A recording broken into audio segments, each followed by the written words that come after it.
Shane, what are you doing? You can't. Burning money? Why not? Why not, Mike? You know, I have all this money and I'm so bored, so what am I going to do? I might as well burn it.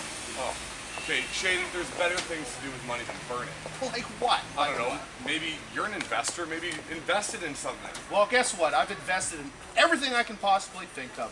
From computers to oranges to polar ice caps, and yet none of it has brought me any interest at all. So tell me, what should I do? I don't know. I'm a school teacher, as you know. Maybe there's something in education that you can invest in. Education? Well, why didn't I think of it? That's brilliant. Well, since you're a teacher and an educator, maybe you could go away and you could find maybe somewhere where there's a problem, and then maybe you could come back to me and then I could put some money in it and I won't have to sit here, you know, burning money all day. Makes sense. Absolutely. I'll look into it. It's a deal. All right. All right. What's the worst part about teaching for you? I would say probably the marking. I guess probably the worst part about teaching, it's probably unanimous, the marking load would be the worst part about teaching for sure. Okay. The worst part of teaching, in my opinion, is marking all of those tests. I think the worst part about teaching social studies has got to be all the marking. It just keeps on coming in and in. You never get rid of it. All right, Mr. Cohen, what's the worst part about teaching? Well, there's no doubt in my mind it's marking. I hate marking. Absolutely loathe it.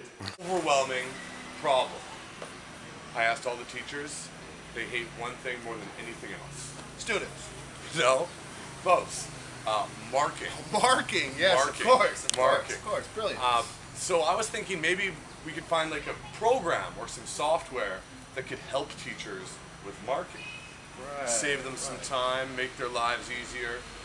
Well, you know, Mike, that's not my thing. I don't really do that kind of stuff, but I know that you're really good at market analysis and doing research and all that kind of stuff. So why don't you go out and you go find something that works, and find something that I can put my money into, and then maybe we can make a deal. How's that sound? Sound good?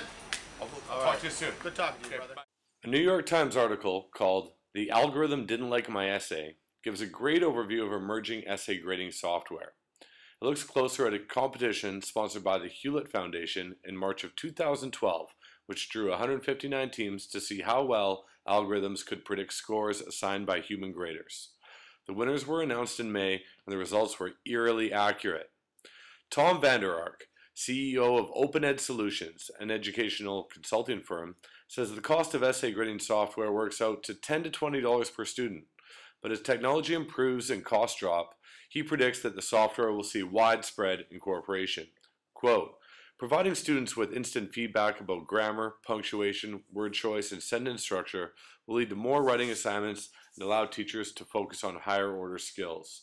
End quote. Howard Mitchell founded Pacific Metrics in the year 2000. Its leadership team consists of a group that have backgrounds in education policy and assessment, as well as business management. Pacific Metrics entered a team in the Hewlett Foundation study to see how they stacked up against the competition. Its website reports that they performed very well relative to other engines and human graders. Formed in 1998, Pearson's management team describes themselves as visionaries, inventors, professors, PhDs, patent holders, and researchers. They use engaging and constructive feedback to encourage learning and improve performance. Their right-to-learn product uses system-generated passages and questions and marks for ideas, sentence fluency, word choice, editing, and repetition. Pearson's My Writing Lab can customize learning outcomes, but is more focused on student use outside the classroom. Founded in 1990, Vantage Learning's claim to fame is being the first to create artificial intelligence-based automated essay scoring with Intellimetric. The gold standard, as its website calls it, Intellimetric has two critical components: the ability to conduct numerous attempts at writing assignments with detailed feedback and to obtain that feedback instantaneously. CTB McGraw-Hill is an educational assessment publisher which was founded more than 85 years ago. Its management team is experienced and focused on global growth and even includes a former high school teacher. The Writing Roadmap 3.0 was launched in September 2012, and the new interface includes faster response times and greater compatibility. It also has an improved grammar check and an updated holistic scoring engine.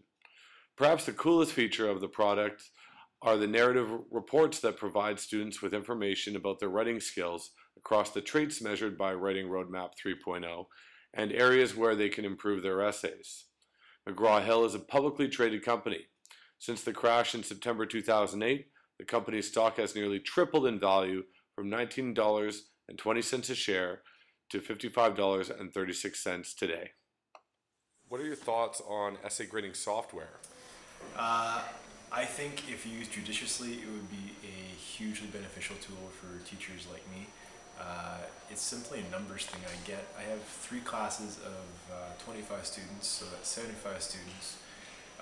We have 2 writing assignments a week, so I'm looking at 150 writing assignments every week. That's individual. And to chase down all the different errors that students have is a lot of work.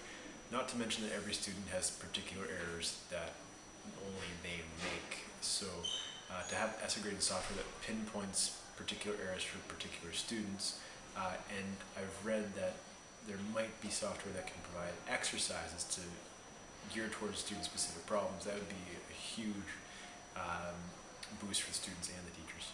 I do think it has a lot of potential, and there are other programs that are going on, not so much holistic rubrics, but just marking for grammar, and I think it's a great tool outside of the classroom to help kids with their grammar skills and their writing skills. Having a little bit of knowledge, because it's been shared with me by Miss Bermel, and having a quick look at what that program has to offer, I think if it's used properly, and I think we could use it very well here in Maple Leaf, and I'm in favor of any program at all that will help our students improve their English and improve their grammar and overall improve their final mark in English. So absolutely I'm in favor of this program. I'd like to take a closer look at it, but if it can help our students, I think we should be looking at something like that. Well, you know, Mike, this is very thorough, man. This is very thorough. This market analysis that you've done, you've kind of made it make a lot of sense to me. Well, thanks very much. I tried. Okay, well, Shane, after doing all this research and looking into this, I came up with another idea. Do tell. Wouldn't it be great if there was some sort of software that could recognize handwriting? I mean, all the tests that the kids write, there's still tons of work that is done by hand. So if there's some sort of software, maybe an application that could recognize handwriting, incorporate that with this essay grading software, I think we'd really be able to make some money. Mike, that is revolutionary. Great. I need a dollar, that's what I need. Hey, hey. Well, I need a dollar,